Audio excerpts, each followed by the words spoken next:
Bring in show music, please. This is Squawk Pod from CNBC. I'm producer Cameron Costa, and on today's episode, TikTok facing a House vote today. A message to Chinese owner ByteDance: divest or die out in the U.S. Senator Ted Cruz on the bill's path from the House to the Senate. I don't want to empower the U.S. government to begin censoring and using power against social media companies more broadly. So if and when that bill comes over, I'm going to look at it closely. But the concern about TikTok is real and significant. And your car could be tracking you and sharing your driving skills with your insurance. Braking hard. Tailgating a little bit. Hitting gas. Beeping. Yes, you're in trouble. I'm not gonna have a license. Former White House Chief Information Officer Theresa Payton on consumers' data privacy. A lot of times, everything is you're opted in unless you request to opt out. It should really be the other way around. Plus, Alaska Airlines sharing more information on the door plug blowout from January and on its manufacturing safety checks. CNBC's Phil LeBeau.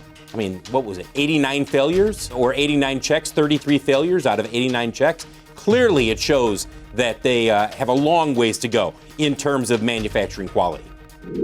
It's Wednesday, March 13th, 2024, and Squawk Pod begins right now. Stand Becky by in 3, 2, 1. Cue it, please.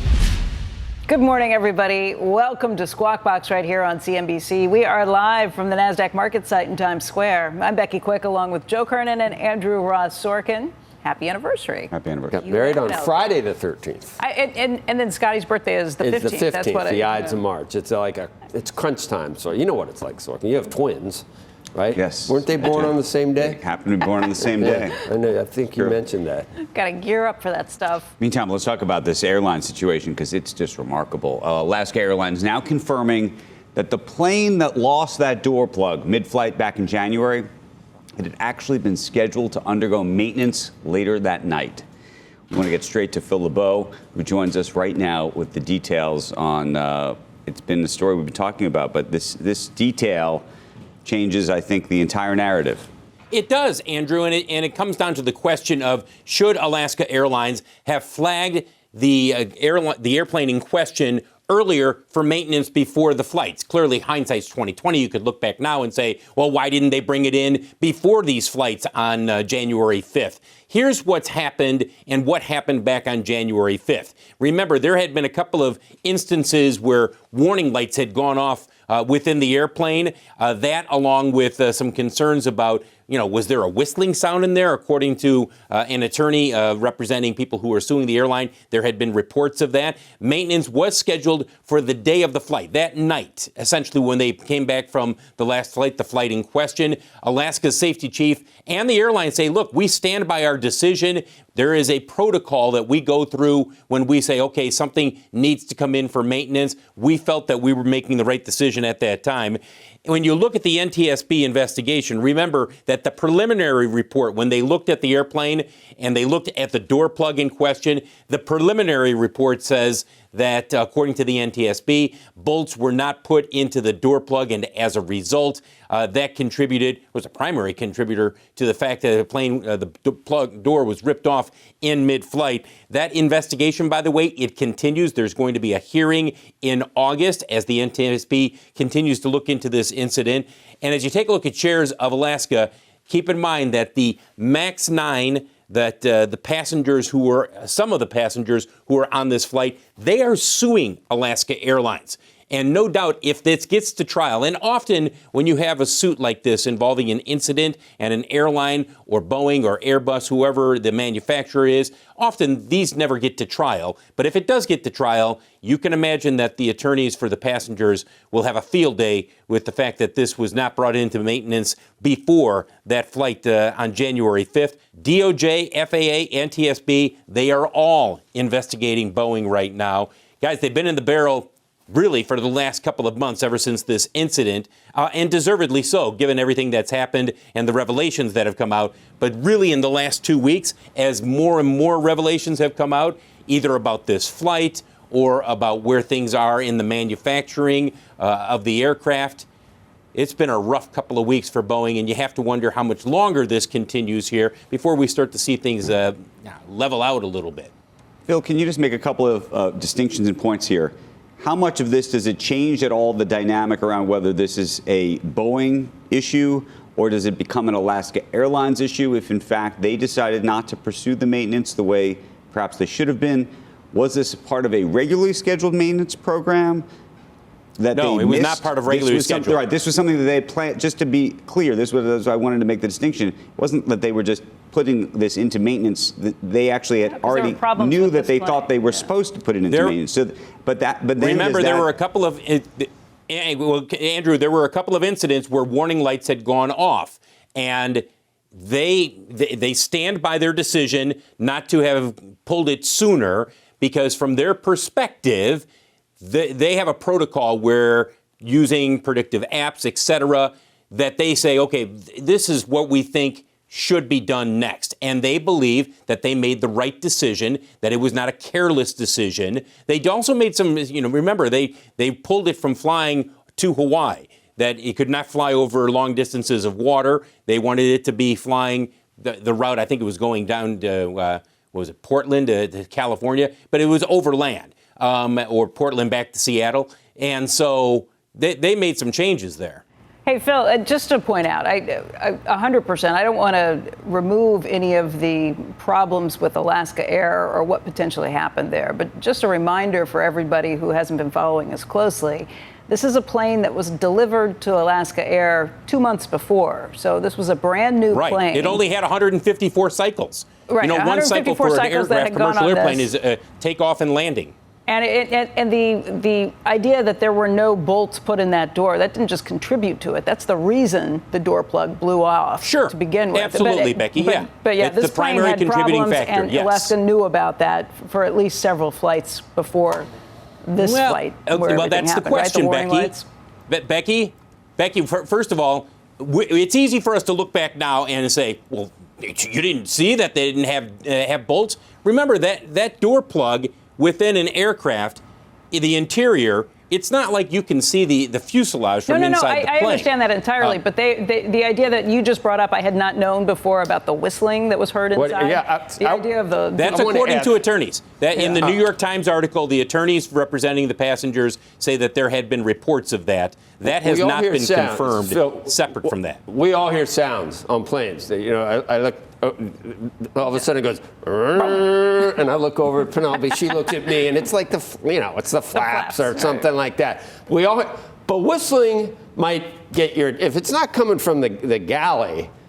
I mean, if air is getting in or out somewhere, that's not a good sign. Is it? And then I still am obsessed with when there's a change made at Boeing, Phil. I mean, we moved the headquarters so it was closer to the lake house and the shore house, so we need it for the CEO. I mean, maybe it would have been better to have been focusing on some of this stuff, don't you think?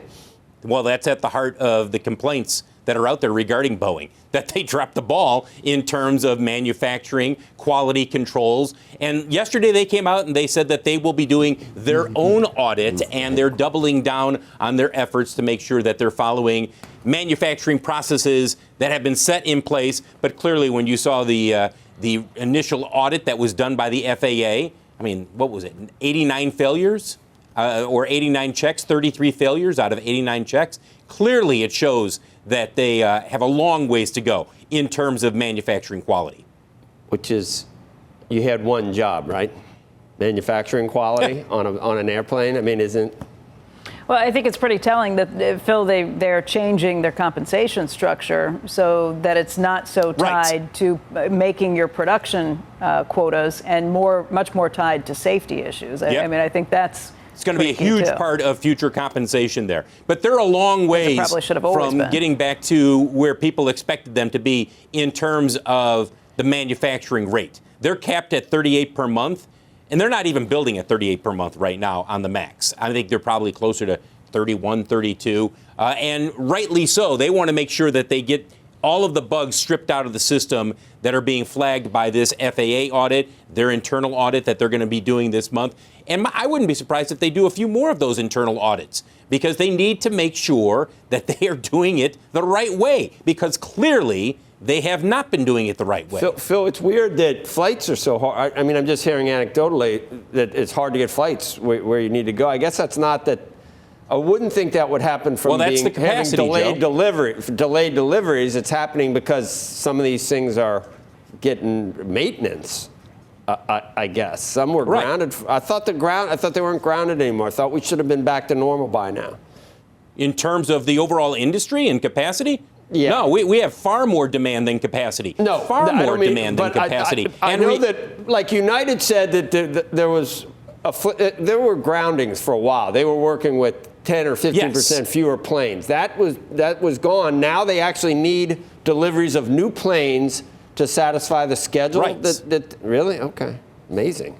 Well, it's not just, and remember, Joe, it's not just Boeing. It's the fact that Airbus, look at how far production dropped during the pandemic. And as much as Boeing has its separate issues, but as much as Airbus would love to crank up production and move at a much faster rate, it can't. Engines are not being produced at a quick enough pace because the pandemic, so much institutional knowledge walked out the door. You just can't flip a switch and say, okay, let's start building these engines. Whether you are Pratt & Whitney, General Electric, Rolls-Royce, there is a limit to how quickly they can go. And so if you're not getting a lot of those core elements of the aircraft to move quicker in terms of production, you can't get final assembly moving as quickly. And we really brought down capacity over the last couple of years. The demand has snapped back to a certain extent. We're at pre-pandemic levels. You just are not seeing the level of deliveries at that rate.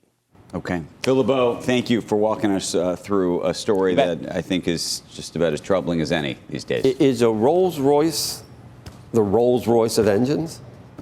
Or is it just like a... You know what I mean? I mean, is it like, how something is the Rolls-Royce? Cadillac of toasters, maybe. But it's probably not. It's probably, I don't think the Rolls-Royce is the Rolls-Royce of engine. I think something, or it may be okay, but is it known to be the best? So what is? You're saying are Rolls-Royce engines better than GE engines?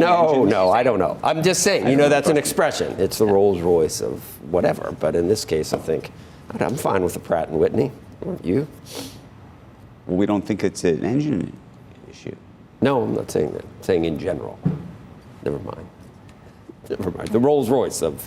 You're the Rolls-Royce of morning anchors. See how that works? You're welcome. I'll take that. You're welcome.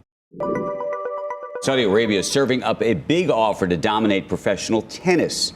I don't know if you remember, we talked about the prospect of this happening after the LIV deal.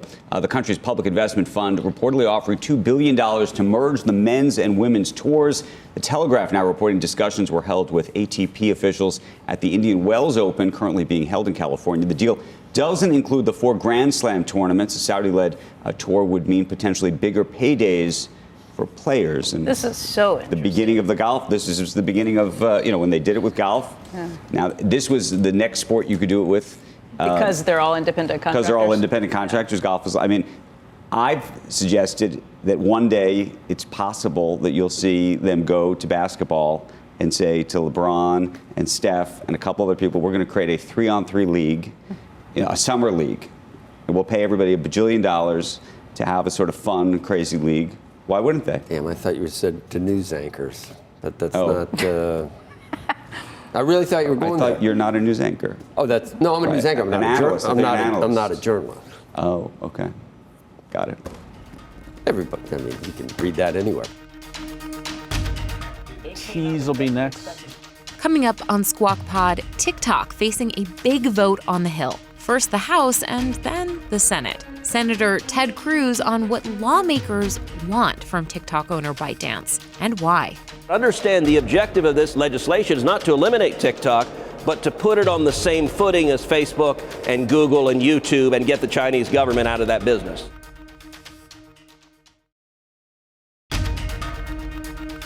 You're listening to Squawk Pod from CNBC with Joe Kernen, Becky Quick, and Andrew Ross Sorkin. Here's Andrew.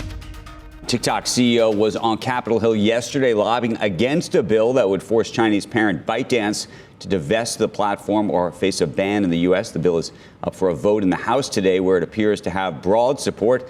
TikTok CEO focusing his lobbying efforts on the Senate, where the support for the bill is less certain. And of course, there's a little bit more time, given how quickly all of this has happened. We're going to see where all of this goes and whether actually you can actually divest this thing. I think that's the big question. If you actually read the bill, it is possible that it is not really a divestment bill. It is a banning bill. Well, if China doesn't allow them to divest. It's not even about China. Even if you read the rest of the bill. What's it about? It's unclear that you could actually divest the business and still run it internationally, meaning you'd almost have to separate it as to a U.S.-only business. Like, it wouldn't even be able to be connected to other parts of Europe or other parts of the world, in which case you really could not do it. And that's become one of the bigger issues about the language in the bill. They couldn't do just a U.S. version of it? You probably could not it would not make sense to just do a U.S. version of it. Probably not. Join us now on this and more, Senator Ted Cruz of Texas, the ranking member on the Commerce Committee. Would you be a yes on the bill as it currently stands, Senator? Well, it depends. It depends what the bill specifically says. I will say this. I'm glad the House is acting.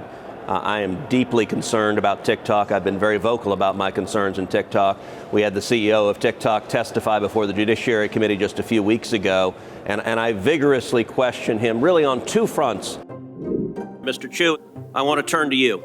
You're familiar with China's 2017 National Intelligence Law, which states, quote, all organizations and citizens shall support, assist, and cooperate with national intelligence efforts in accordance with the law and shall protect national intelligence work secrets they are aware of. Yes, I'm familiar with this. TikTok is owned by ByteDance. Is ByteDance subject to the law? For the Chinese businesses that ByteDance owns, yes, it will be subject to this, but TikTok is not available in mainland China. And Senator, as we talked about in your office, we built Project Texas to put this out of reach. Let me point to this, Mr. Chu. There was a report recently that compared hashtags on Instagram to hashtags on TikTok, and what trended, and the differences were striking. So, for something like hashtag Taylor Swift or hashtag Trump, researchers found roughly 2 Instagram posts for every one on TikTok. That's not a dramatic difference. That difference jumps to 8 to 1 for the hashtag Uyghur, and it jumps to 30 to 1 for the hashtag Tibet, and it jumps to 57 to 1 to the hashtag Tiananmen Square, and it jumps to 174 to 1 for the hashtag Hong Kong protest. Why is it that on Instagram, people can put up a hashtag Hong Kong protest 174 times compared to TikTok? What censorship is TikTok doing at the request of the Chinese government? None. Senator, that analysis is flawed. The analysis is flawed. It's been debunked by other external sources like the Cato Institute. Fundamentally, a few things happen here. Not all videos carry hashtags. That's the first thing. The second thing is that you cannot selectively choose a few words within a certain time Why the period. difference between Taylor Swift and Tiananmen Square? What happened in Tiananmen Square? Senator, there was a massive protest during that time. But what I'm trying to say is our users can freely come and post this content. Why would there be?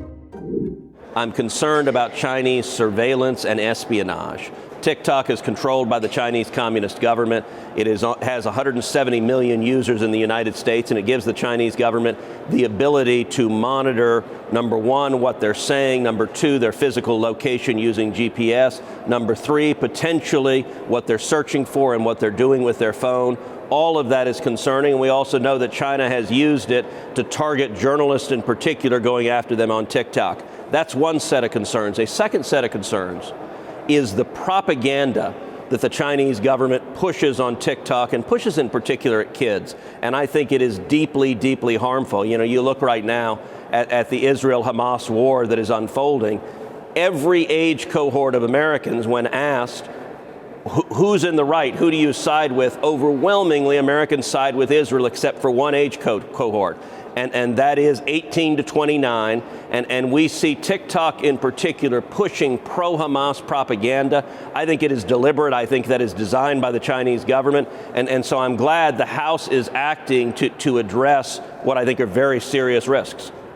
Right. The privacy issue seems like it's something that it either exists or it doesn't exist, Senator. As far as the propaganda issue, we had former President Trump had kind of an interesting flip-flop on this. I know you've probably seen it, and there's some swirling around about who he's talked to that it might be, maybe even have some campaign financing or something, the gentleman from Susquehanna. But he does make one interesting point. Do you think, I mean, there's Chinese propaganda and there's propaganda that I'm sure you've noticed on some of the American social media platforms. I mean, pick your poison. They're both bad. But his point was that you get rid of TikTok, you're just giving Meta and all the, maybe the perpetrators here of what you would call propaganda, they just become even more powerful. The thing I don't like is that without TikTok, you can make Facebook bigger. And I consider Facebook to be an enemy of the people, along with a lot of the media. Is there anything to that? Well, the problem is that disregards the actual facts of what's going on online. Listen, I'm a big critic of big tech in general. I have been the leading critic of Facebook and Google and YouTube and their censorship of speech. It is an enormous problem. I'm the ranking member right now on the Senate Commerce Committee, which has jurisdiction over 40% of the U.S. economy, including the internet. And if Republicans win a majority in November, I'll be the chairman of the Commerce Committee, and I think protecting free speech online is critically important. But, Joe, there's a difference. As much as I don't like what Google or YouTube or Facebook does, they are American companies. They are not owned and controlled by the Chinese government. And it's not simply the algorithm. Let me give you some data from a recent study comparing different hashtags on TikTok versus comparing them on Instagram. The hashtag Tibet was 30 times more common on Instagram than on TikTok. The hashtag Uyghur was 8 to 1 on Instagram versus TikTok. The hashtag Tiananmen Square was 57 to 1 on Instagram versus TikTok, and this one's the one that's most compelling. The hashtag Hong Kong protests was 174 to 1 more likely to appear on Instagram than TikTok. That's not accidental. That is deliberate. That is clearly, I believe, driven by the Chinese government because they want to suppress speech they don't like. And so I think the House is acting to address a real national security issue. And importantly, Joe, what the House has done, as I understand it, is not ban TikTok. And so a lot of the headlines, House votes to ban TikTok, are inaccurate. What the House has done is said China needs to sell TikTok, that the Chinese Communist government cannot own and control TikTok, and if China doesn't sell it, then they will ban TikTok. But understand the objective of this legislation is not to eliminate TikTok, but to put it on the same footing as Facebook and Google and YouTube and get the Chinese government out of that business. Senator, do you use TikTok yourself? I do not. Have you ever used it? I've seen it. I have not done a TikTok, but right. I'm also not a 13-year-old girl, so I don't do a lot of synchronized dance routines. I understand. The reason I ask, and not to defend the platform, I've tried it because I was curious to search for the word Tibet, to search for Uyghurs, to search for Hong Kong protests, because I've seen the same studies that you've seen, and for whatever reason, it's very available on TikTok, meaning you have to type the words in. I mean, that's the only way I found it. It wasn't served directly to me. But to the extent that we believe that the Chinese government is somehow running TikTok, you would think it would be harder to find the stuff. You put the words in, and you can go on a tear. I mean, you can go down a rabbit hole on these issues with some of the most provocative content you could imagine, things that I imagine you might agree with in terms of being very critical of the Chinese government, in fact. And so the reason I mention this is I just wonder whether you have seen some kind of classified or other internal documentation that shows the Chinese government actively doing something beyond the sort of studies that we've seen that say that we're seeing more of this or less of this or whatever, but actual evidence that there's email traffic or telephone calls between Chinese government officials and people inside TikTok saying, hey, tweak the algorithm to do this. So what I would say is that you're asking the wrong question there. It's not if you go affirmatively looking for content that is about Hong Kong or Tibet, can you find it?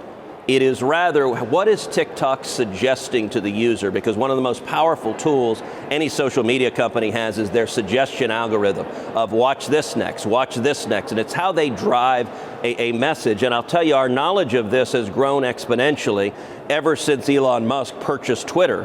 When he went open kimono and he showed how Twitter was consciously, directly driving messaging consistent with their political ideology. And on X, he changed that. I think that is the single most important step for free speech we've had in modern times. I'll give another example of the differential in content. And this is something that I asked the TikTok CEO in front of the Judiciary Committee.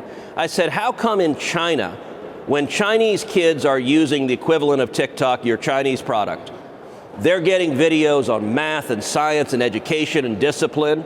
And here, when our kids are using TikTok, they're getting pushed, they're getting suggested, chewing on Tide Pods. I mean, it's dramatically different, and I think the Chinese government has an agenda there. They're not subtle about it. The product in China is a completely different product, directed in a completely different way, but by the way, is set up because there are relatively authoritarian and draconian rules in China because it's an authoritarian and draconian government rule. The U.S. is a different place. And you have to decide what you want to be. You talk about free speech. Free speech in China doesn't exist. Well, you're right, which is why none of us should want the Chinese Communist government in charge of free speech and public discussion in the United States. The particular bill, as I said, I have not examined it. If and when the House passes it, it'll come over to the Senate. I'll address it on the merits. And to be clear, there's been legislation introduced on this topic that I think is dangerous, that goes too far. I don't want to empower the U.S. government to begin censoring and using power against social media companies more broadly. So if and when that bill comes over, I'm going to look at it closely. But the concern about TikTok is real and significant. And my objective, if we actually pass legislation, is not to eliminate TikTok, but it is to eliminate the Chinese Communist government's control and power over TikTok. And I think that's a qualitatively different concern than any other social media company. Senator, not much time. And I know you wanted to talk briefly about the NIL stuff, the name, image, and likeness, but I got to ask you about the budget and the one introduced by President Biden, because I don't see how, if it was a Republican-led budget, I still don't see how we get below 100% debt to equity at any time in the next 10 years. And I wonder if you worry about that and have a solution. How would we do it? How would Republicans do it? I mean, the one Biden introduced isn't going to be law, and it's horrific, but you've got no answers. Republicans don't. Well, that's not true. Let's take them one at a time. Let's focus first on the Biden budget. This Biden budget is not a real budget. It is a political campaign document. It proposes massive new spending. It proposes $17 trillion in new debt, so our debt gets worse and worse and worse. It proposes $5 trillion in brand new taxes because, as our economy is struggling and people are hurting, what the Biden administration is saying is let's tax the hell out of job creators. Let's hammer job growth. And in particular, it goes after the oil and gas industry because, when you fill up your car, I really think gasoline needs to be more expensive. I really think we need to be spending $10 a gallon to fill up my car or truck. Well, then you may be a congressional Democrat or work in the Biden White House. This is a budget that is out of step. By the way, it's also a budget that does zero to secure the border. It asks instead for more money to fly more illegal immigrants to more cities in America to expand the invasion at our southern border. It is a political document, not a real budget. Now, you said Republicans have no agenda. I disagree strongly. I think the only answer on the economy, the only answer on deficits and debt is we've got to get GDP growth up back to historic levels. And the way to do that is tax reform and regulatory reform. Instead of massive new taxes on job creators, we ought to be cutting taxes, simplifying the tax code, and repealing the 94 executive actions that Biden has taken to hammer American energy, to hammer American oil and gas, to unleash America's energy dominance. That drives prices down for everyone. That's how we turn things around as we get back to growth.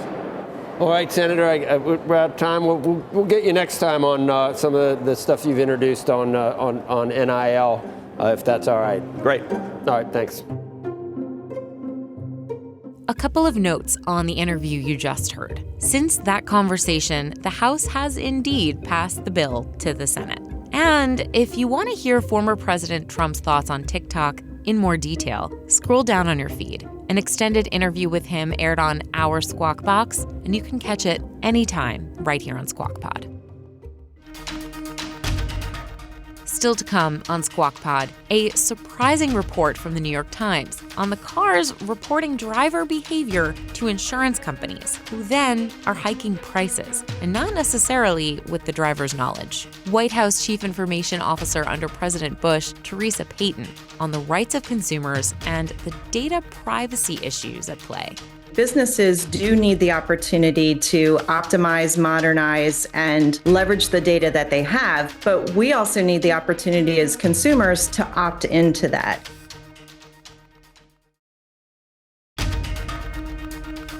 You're listening to Squawk Pod from CNBC. Here's Becky Quick. Up and Becky, cue. If you are one of those drivers who likes to hit the gas pedal every once in a while, or if you ever brake suddenly, or if you ever drive above the speed limit, even when you're on an empty road, you might want to look into the data privacy settings of your car features. This comes after a report in the New York Times that said insurance companies are buying data from third-party brokers that use all those connected features in your car to actually track your driving habits. The insurers then use that data to set your new premiums, and in some cases, that can be pretty devastating. There were reports in this New York Times story of customers who had their insurance rates jacked by double, some who couldn't even get insurance. Joining us right now for more on this is Theresa Payton. She is former White House Chief Information Officer, now Fortalis Solutions CEOs. Theresa, let's just talk about this for a second. People, when they use OnStar from GM or similar things where you can call in and ask for roadside assistance or ask them to unlock your car, may not realize that in many cases, those systems are also tracking every single move you make. They are. And ostensibly for consumers, this could mean lower prices in the future if they incent you to have good driving behaviors. But the question is what have consumers opted into? Do they understand what's being collected about them? And then who is the arbiter of accuracy? Because anybody can drive your car. You can loan your car out to other people. And how do they know that those driving patterns and behaviors are specific and unique to you as an individual? I think the biggest surprise to me reading through this was that information that they are collecting, they are then selling to third-party brokers, and without you even knowing you were ever being tracked, your insurance rates go up. I mean, we all know about things like Progressive, where you can sign up with your insurance company to say, sure, you can follow my every move because I'm a perfect driver. You get an incentive for doing those things, but this is happening, I think, without most people even realizing it. No, it is happening. And here's the thing. Businesses do need the opportunity to optimize, modernize, and leverage the data that they have. But we also need the opportunity as consumers to opt into that and to say, I give you permission to monetize my data, and here's how I give you permission to use it. This really speaks to, businesses have a need to, kind of economically leverage data and data modeling. But as an individual, we need sort of almost a privacy bill of rights where we get the opportunity to also monetize our own data and either get discounts, breaks, and know what's being collected. Also, the downside is if you're collecting this type of data at the individual level, it indicates a pattern of life. Do you prefer highways or toll roads or back roads? How often do you drive? Where do you typically drive to? Do you go to urban areas? Do you go to rural areas? Those patterns of life can actually help somebody statistically model what you're going to do next with probably greater accuracy than you would guess about yourself. That data has to be protected as well. So if you've created it, you stored it, you use it, it now has to be protected. So, not records of how much you're over the speed limit. Yes, that is exactly what they're rolling through a stop sign. Yes. All of it. Going over a braking hard. Tailgating a little bit. Hitting gas. Beeping. Yes. You're in trouble. I'm not gonna have a license. Do you remember that Jim? They said Jim Carrey. How long were you watching? Yeah, he said, "Do you know why we pulled you over?" And he goes, "That depends on how long you've been following." Right. Exactly. That's horrible. This isn't happening, is it? It is. It's happening, and people at this point can't get. It's been going on for years. At this point, how do I have insurance then? Because maybe you haven't opted into some of these programs, realizing. And Theresa, that's what I would talk about. I was thinking about signing up for the new program that's been offered in the car that I bought recently. This changed my mind completely. It is not worth me being able to call OnStar or whatever the equivalent is to say, hey, unlock my car keys for me. I've got AAA for that. Why in the world would you sign into this? And if I do opt in to say, yes, I'm going to sign up for this, am I unknowingly giving away my privacy? Well, you bring up a great point. I always tell people when you read privacy policies, a lot of times it indicates the lack of privacy you have by opting into the privacy policy. So you have to read those terms and conditions. Most people don't have time to do that. What I would say is, I think the real challenge here is people are opting into programs to save money, but there are programs of data collection happening where you didn't know that you opted in at all to that data collection. Yeah, this is a different thing. That's what I mean. They're taking this information with, maybe I clicked on a box and said, okay, I understand you're going to do something with my information. I didn't realize you were going to do this with my information. What's the pushback? What could happen to change this?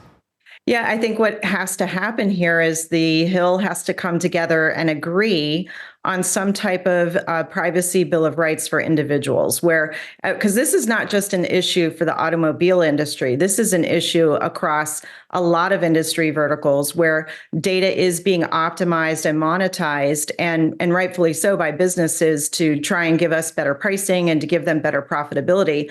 But at the same time, there is a duty of care. As soon as you collect data, use the data and actually share the data with third-party brokers, there has to be some type of incentive, some type of a privacy bill where there is a duty of care for that data. And Becky, you and I need the opportunity to know what we're opting into and opting out of.